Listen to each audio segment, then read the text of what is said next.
तुम जो है बाबा साहब के जूतों की धूल भी सिर पे लगा देते तो शायद सिर पे बाल आ जाते, तो और अकल भी आ जाती, क्योंकि इन्होंने बाबा साहब का संघर्ष नहीं देखा है। मेरठ के अंदर हम सोमवार को बाबा साहब अंबेडकर सम्मान यात्रा निकालने जा रहे हैं। बीजेपी को आने वाले दिनों में अपने घरों की भी सुरक्षा करनी है, तो बाबा साहब के सम्मान से ना खेलें जी। और नहीं तो यहाँ जो 85% आबादी है ये ईंटों की ईंट बजा देगी और ईंटें उखाड़ के ले जाएगी आपके घरों की। अमित शाह इस ऐंठ में है कि सरकारें चल रही है, सरकारें तो बदल जाती हैं, है ना, और जीवन रह जाता है, लोग बाग आए लोग बाग चले जाते हैं, लेकिन उनके कर्म याद रखे जाते हैं। और तुम्हारे कर्म कैसे हो रहे हैं और तुम किससे लकड़ी ले रहे हो और तुम किसके बारे में बोल रहे हो जिसको पूरा विश्व मान रहा है, तुम उस आदमी के उस व्यक्तित्व के बारे में ऐसी विचारधारा पेश कर रहे हो, तो ये तो भुगतना पड़ेगा आने वाले दिनों में। अरे आगे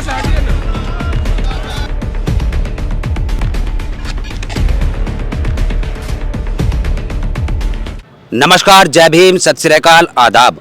मैं उमेश करुणा और आप देख रहे हैं BH न्यूज़ नेटवर्क। आज हमारे साथ है डॉक्टर सुशील गौतम, एक दलित एक्टिविस्ट, जिनसे हम बात करेंगे कि जो गृह मंत्री अमित शाह ने डॉक्टर बाबा साहब अंबेडकर जी के खिलाफ एक टिप्पणी करके विवादों में आ गए हैं और देश भर में काफ़ी बवाल है। ख़ास तौर पर बहुजन समाज के लोगों में काफ़ी रोष देखने को मिल रहा है। उसको लेकर हम बात करेंगे डॉक्टर साहब से कि क्या कहना है आपका इस पर। देखिए, पार्लियामेंट के अंदर संविधान पर चर्चा हो रही थी और संविधान के जो रचयिता हैं डॉक्टर भीमराव अंबेडकर जी, उन पर ही ये घोर टिप्पणी अमित शाह ने करी है, जो संविधान की शपथ लेकर जो पार्लियामेंट तक पहुंचे हैं जी। और ऐसी टिप्पणी करी है, ये आप समझ लीजिए, ये एक कहावत है जैसे मुंह पे राम और बगल में छुरी। बीजेपी और संघ RSS कभी भी अंबेडकर को पसंद नहीं करती थी, बाबा साहब अंबेडकर को पसंद नहीं करती थी। इन्होंने अंबेडकर साहब की फोटो चुनाव में फायदा उठाने के लिए लगानी शुरू करी हैं जी।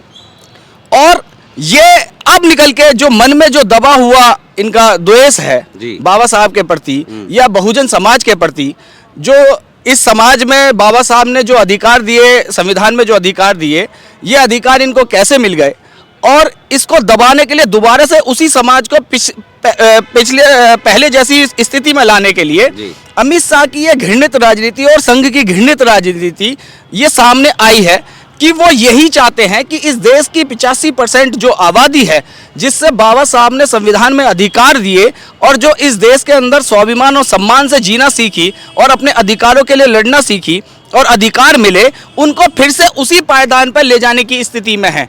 बाबा साहब और बहुजन चिंतक और दार्शनिक लोग ऐसे हैं जिन्होंने अपने आदर्शों को इस आडंबरवादी राजनीति को, जो धर्म की राजनीति है, इसको एकदम सिरे से नकारा और घोर विरोध करके समाज को जोड़ने की बात करी है। अमित शाह ने उसी धर्म की तरफ ले जाने की बात करी है जो बीजेपी धर्म की आग में घेरना चाहती है। तो ये जो अमित शाह की टिप्पणी है ये बहुत ही कटु है। और ये भी मैं अमित शाह को बता देना चाहता हूँ, तुम जो है बाबा साहब के जूतों की धूल भी सिर पे लगा देते तो शायद सिर पे बाल आ जाते, तो और अकल भी आ जाती, क्योंकि इन्होंने बाबा साहब का संघर्ष नहीं देखा है। ये दोहरी राजनीति इस देश में करना चाहते हैं। ये इस देश में गरीबी, जो मजलूम है, जो आदिवासी है, दलित है, OBC है, पिछड़ा है, ये उसको उसी पायदान पे ले जाना चाहते हैं और ये मानसिकता उभर के इसमें आई है जी। अमित शाह ने तो ये कहा कि ये जो कांग्रेस वाले हैं क्लिप छोटी सी काट कर बदनाम करने की साजिश कर रहे हैं, यानी कि अपना बचाव कर रहे हैं अमित शाह। देखिए कि मैंने कोई गलत नहीं कहा, नहीं तो उस क्लिप को पार्लियामेंट में है, वो रिकॉर्डेड है, वहां तो सब रिकॉर्डेड होता है, तो रिकॉर्डेड वाला चलवाओ ना तुम, भाई मैंने ये नहीं कहा था, ये कहा था। वहां कोई कट पेस्ट नहीं कर सकता, उस चीज को कोई कट पेस्ट नहीं कर सकता। हाँ, तुम्हारी सरकार है, तुम कट पेस्ट कर दो, वो बात अलग है। उनकी सरकार थोड़ी ना है, कांग्रेस की सरकार थोड़ी ना है, वो कट पेस्ट करेगी, तुम उसको निकाल के लाते। और देखिए, कांग्रेस हो बीजेपी हो, दोनों की राजनीति बाबा साहब के अंबेडकर के बिना इस देश में अब चलने वाली नहीं है। बाबा साहब वो चीज हैं इस देश के, इस देश में नहीं पूरे विश्व में अब बाबा साहब को माना जा रहा है। इस देश ने दो बड़ी चीजें दी हैं, एक गौतम बुद्ध एक बुद्ध साहब दिए हैं जो पूरा विश्व जिनके आदर्शों को मानता है और जिनके आदर्शों पर चलने की विचारधारा, और पूरा विश्व अब बाबा साहब के विचारों पर चलने के लिए तैयार खड़ा है और हर जगह बाबा साहब के आदर्शों को मानने पर खड़ा है। तो आप बाबा साहब के उस भूमि पर जिस तरीके से बुद्ध को ऐसे ही लोगों ने बुद्ध की जमीन पर खत्म करा और बाहर खत्म करने का काम किया, ऐसे ही ये लोग बाबा साहब की जमीन पर उनके विचारों को और उनके नाम को खत्म करने की कोशिश कर रहे हैं। ये संघ, बीजेपी और धार्मिक जो उन्माद जो फैलाते हैं, ये वो लोग हैं जी। जो कहा कि अंबेडकर यदि इतना नाम भगवान का लिया होता तो 7 जन्मों तक स्वर्ग में जाते। ये जो आप कह रहे हैं कि धार्मिक जो इनकी प्रवृत्ति है, जो विचारधारा है, ऐसे ही लगता है कि ये उसी में ही ढकेलने का काम कर रहे हैं। देखिए पिछले 15 साल से इनकी राजनीति को देखो आप, है ना, वो धर्म की आड़ में मंदिर मस्जिद धर्म, ये गुरुद्वारा, ये इन्हीं के आसपास है, क्योंकि वो ये लोग ये चाहते हैं कि ये जो देश है धार्मिक चीजों में ही पड़ा रहे, अपनी तरक्की के बारे में ना सोचे। बाबा साहब ने इस देश को जो आधुनिक भारत की नींव जो पड़ी है, वो बाबा साहब के विचारों और बाबा साहब की राइटिंग्स पे पड़ी है, बाबा साहब के दिए संविधान पे पड़ी है। अगर बाबा साहब ये ना देते और इनके धार्मिक उन्माद और इनके सारे चीजों को एक सिरे से खारिज कर दिया है और देश में नई जागृति को पैदा करने की कोशिश करी है, और उसी की देन है कि आज ये देश वैज्ञानिक सोच की तरफ बढ़ा है। लेकिन ये फिर से दोबारा से उसी सोच को धार्मिक सोच पे बदलना चाहते हैं, और जो वो तबका है जो इनके धार्मिक उन्माद से जो दूर हटा है, उसको फिर से उसी में धकेलना चाहते हैं। और ये देखिए, देश में बेरोजगारी सबसे ज्यादा है, ये किसका प्रमाण है? ये कौन से लोग बेरोजगार हैं? वो दलित, आदिवासी, ओबीसी, वही तो लोग बेरोजगार हैं, वही तो लोग बेरोजगार। और देखिए दूसरी तरफ आप ये देखिए, ये लोग कहते हैं कि बाबा साहब को छोड़कर और जो आप प्रभु का, भगवान का गुणगान कर लेते, तो आप ये देखिए नीति आयोग का डाटा है सर, ये 85 करोड़ जनता 5 किलो अनाज और 5 किलो चावल पे इन्होंने डिपेंड कर दी है। ये देश के भले की बात है। जिस देश में 85 करोड़ लोग, 130 करोड़ लोगों में से 85 करोड़ लोग जो 5 किलो अनाज और 5 किलो चावल पर डिपेंड हो गए हैं, जिनकी सरकार उमर डिपेंड हो गए हों, उस देश की स्थिति क्या होगी? वो धार्मिक उन्माद में फैला क्या होगी? उनके रोजगार छीन लिए गए हैं सर। तो ये लोग ये चाहते हैं फिर से कि ये लोग हमारी सेवा करें और ये उसी पायदान पे पहुंचे जिस तरीके से ये पहले थे इस देश में। जो अधिकार बाबा साहब ने दिए, डॉक्टर, इंजीनियर, आईएएस, आईपीएस, आगे तरक्की बढ़ने के जो अधिकार दिए, ये फिर से इनसे छीन लिए जाए। और इसी का नतीजा था, इन्होंने अभी क्रीमी लेयर सुप्रीम कोर्ट से लागू करवाया, और सुप्रीम कोर्ट में को मनु का कोठा कहता हूं सर, वहां पर आज तक जब से देश आजाद हुआ है और जो सुप्रीम कोर्ट में SC, ST, OBC के रिलेटेड कोई भी केस पहुंचा है, आज तक उस पर उनके फेवर में एक भी डिसीजन नहीं आया सर, एक भी डिसीजन। ये कर्मकांड में फंसाकर देश को गुमराह करने की पूरी तैयारी कर रहे हैं। और दूसरी तरफ डॉक्टर साहब, जैसे कि तमाम राजनीति पार्टियां, विपक्षी दल है जो कि अमित शाह के खिलाफ नारेबाजी और पुतले दहन भी करते हुए दिखाई दे रहे हैं, तो आपकी क्या रणनीति है इस मूवमेंट को लेकर जो कि अमित शाह के खिलाफ? देखिए, मेरठ के अंदर हम सोमवार को बाबा साहब अंबेडकर सम्मान यात्रा निकालने जा रहे हैं जी, और इसकी शुरुआत हम चौधरी चरण सिंह विश्वविद्यालय के गेट से लेकर मेरठ के कलेक्ट्रेट कचहरी भवन तक करेंगे वहां पर। और ये मैसेज देना चाहते हैं कि बाबा साहब इस देश में नहीं, पूरे विश्व में फैले हुए हैं, और ये पैगाम मेरठ देगा एक यात्रा निकालकर, जो सोमवार को निकलेगी। 11 बजे यहाँ से शुरू होगी और कचहरी परिसर तक हम पैदल लोग जाएंगे, हजारों लोग आएंगे। तो डॉक्टर, इसमें कोई पुतला दहन वगैरह या कोई नारेबाजी इस तरीके की नहीं, जो बाबा साहब के सम्मान में जो नारे लगाए जाएंगे वो तो लगाए जाएंगे ना जी, लेकिन पुतला दहन से हमें क्या मतलब है? इनका पुतला क्यों फूकेंगे हम, है ना? लेकिन हमें बाबा साहब का सम्मान और स्वाभिमान, जिस देश की नींव बाबा साहब के विचारों पर पड़ी है, जो आधुनिक भारत के विचार, आधुनिक भारत की नींव जिसके विचारों पर पड़ी है, उसके उनका अपमान करोगे आप।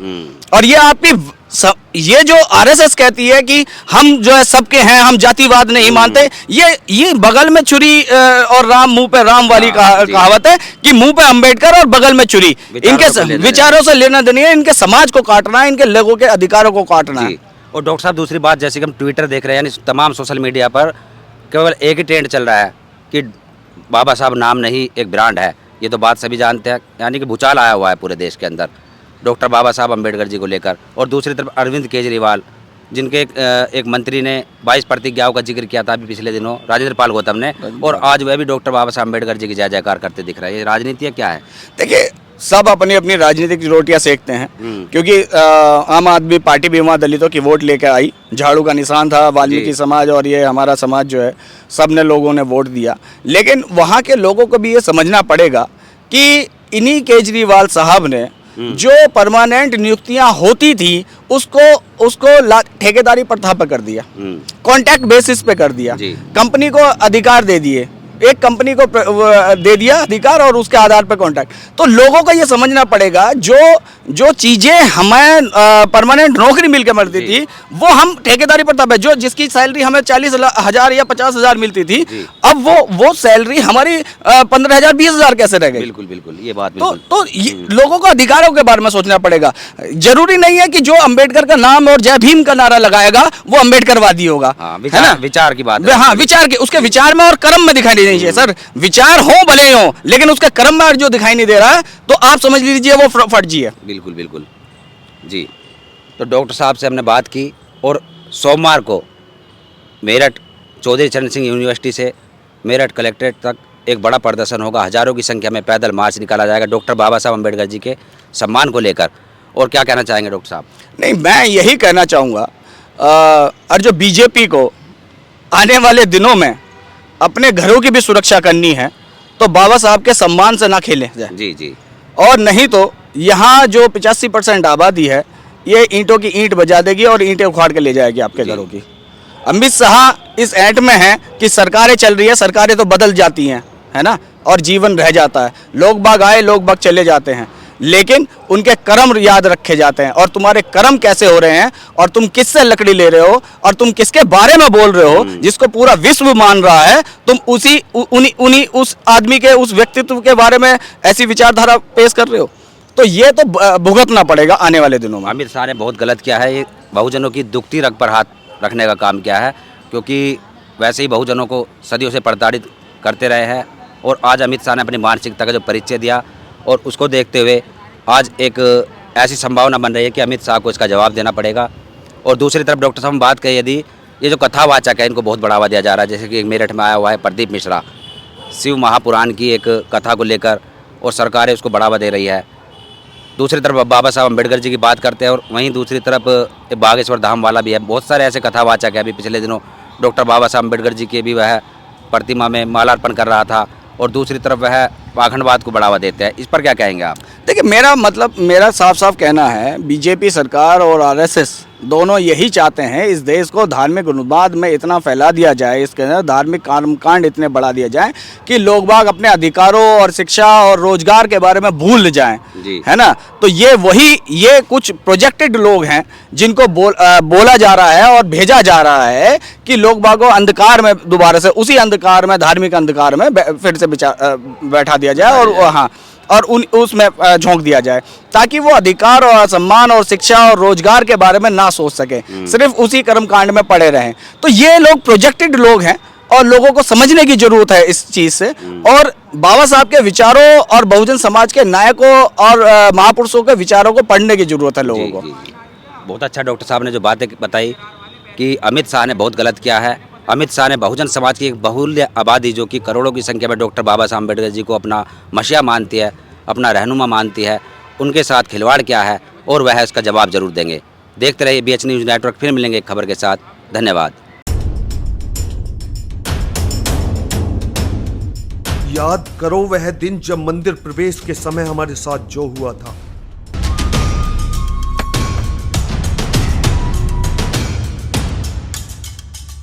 हमें अछूत कहकर अपमानित किया, लेकिन हमने भी साबित कर दिया कि हम इस देश के शासक हैं। हमारे पूर्वजों को छल से, कपट से पराजित करके हमारी सारी संपत्ति, हमारी सारी विरासत लूटी। यह लड़ाई गद्दी पाने की नहीं, यह लड़ाई गद्दी पाने की नहीं, यह लड़ाई है हमारे मान सम्मान स्वाभिमान को वापस लौटाने की। चलो अब गुजरात चलते हैं, वहां उन मनु की संतानों को मजा चखाएंगे।